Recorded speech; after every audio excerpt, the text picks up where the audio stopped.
Second year class कैसे हैं बेटा। आज हम क्यूब चेक 18.5 शुरू करेंगे। कहता है right the equation for the reactions. ये बेटा हमारे पास एक इक्वेशन दी है फॉर द रिएक्शंस है। ये बेटा हमारे पास tetra aqua di hydroxy copper 2 ion है, कॉपर 2 है, डिजोल्व इन एक्सेस अमोनिया, यानी एक्सेस अमोनिया में इसको डिजोल्व करते हैं तो क्या रिएक्शंस बेटा हमारे पास होता है। अब बेटा हमारे पास ये जो दिया है उसने कहा है tetra aqua, tetra aqua di hydroxo copper 2 है कम्प्लेक्स। इसका रिएक्शन करवाना है बेटा किसके साथ, एक्सेस अमोनिया के साथ। अब बेटा हम एक्सेस अमोनिया के साथ यानी बैलेंस करने के लिए 4NH3 के साथ रिएक्शन करवाते हैं तो ये बेटा हमारे पास जो है 2 हाइड्रोक्सल ग्रुप को और 2 एक्वा ग्रुप को बेटा हमारे पास क्या कर देगा, रिप्लेस कर देगा, क्योंकि ये ऑक्टाहेड्रल कम्प्लेक्स बनता है। इसके साथ 6 लिगेंड सराउंड करते हैं। Excess ammonia act as a ligand यानी लिविस बेस के तौर पर काम करते हैं and replace the OH negative ligand. तो हमारे पास क्या बन जाता है, सोलबल टेट्रामाइन यानी 4 अमाइन ग्रुप आ जाते हैं। डाई एक्वा यानी 2 वाटर मॉलिक्यूल रह जाते हैं और कम्प्लेक्स क्या बन जाता है, 2 पॉजिटिव। यहाँ पे देखें इसके ऊपर कोई चार्ज नहीं था क्योंकि कॉपर की ऑक्सीडेशन स्टेट बेटा +2 थी, एक हाइड्रोक्सल की बेटा -1 होती है, 2 हाइड्रोक्सल थे तो ये न्यूट्रल हो गया। लेकिन यहाँ पे ये बेटा हमारे पास क्या बन गया, एक कम्प्लेक्स आयन बन गया, यानी इसमें +2 चार्ज आ गया है कॉपर का, क्योंकि ये दोनों लिगेंड जो है वो बेटा हमारे पास कौन से हैं, न्यूट्रल लिगेंड है। तो जो NH3 लिगेंड है ये लिविस बेस के तौर पर काम करता है, तो ये क्या करता है, डोनेट लोन पे किसको, Cu2 पॉजिटिव को ये प्रोवाइड करता है। सेकंड बेटा हमारे पास क्वेश्चन है hexa aqua cobalt, hexa aqua cobalt. ये बेटा हमारे पास कोबाल्ट 2 कॉम्प्लेक्स है। ये turn blue with concentrated HCl।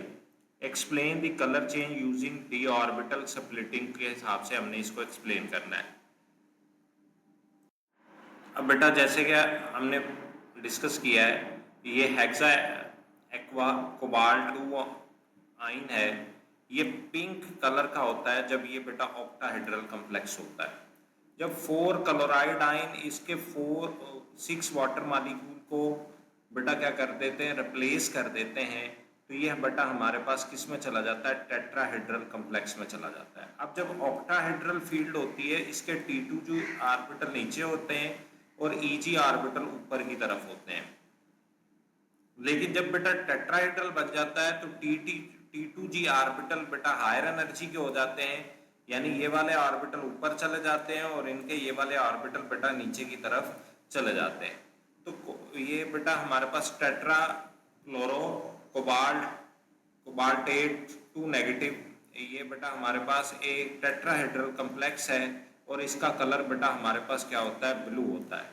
In octahedral field, the 5d orbital split into 2 set. T2G बेटा लो एनर्जी वाले हो जाते हैं and EG higher energy. In tetrahedral field तो उसमें भी d ऑर्बिटल स्प्लिट हो जाते हैं in different pattern and split energy.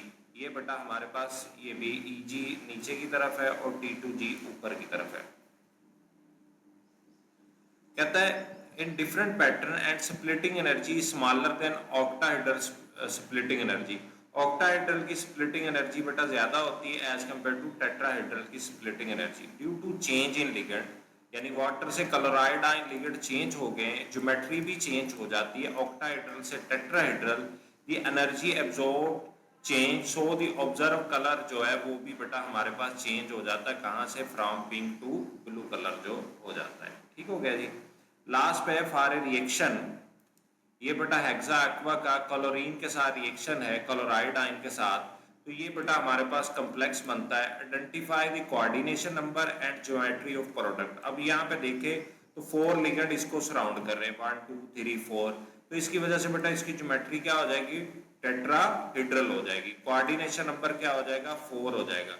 तो बेटा क्या है, since 4 chloride ligand surround the cobalt ion in a tetrahedral arrangement, so coordination number is 4 and geometry is tetrahedral.